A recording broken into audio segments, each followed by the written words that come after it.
പാർത്ഥൻ മനമില്ലാ മനസ്സോടെ ആ പേപ്പർ വാങ്ങി.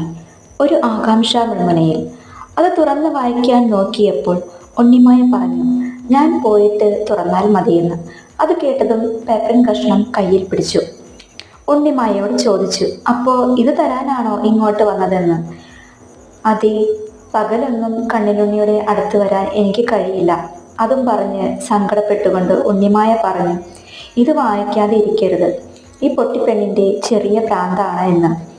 അത് കേട്ടതും പാർത്ഥൻ തെല്ലമ്പരപ്പോടെ ശരി എന്ന് പറഞ്ഞു. അവൾ മെല്ലെ അവിടുന്ന് പോകാനാഞ്ഞപ്പോൾ പാർത്ഥൻ അവളെ ഒന്ന് നോക്കി. അവളുടെ മുടി മുട്ടോളമുണ്ടായിരുന്നു. കാലിൽ കൊലുസിൻ്റെ ശബ്ദവും. എന്തോ ചെറിയൊരു മിന്നൽ പാർത്ഥൻ്റെ ഉള്ളിൽ മിന്നിമാഞ്ഞു.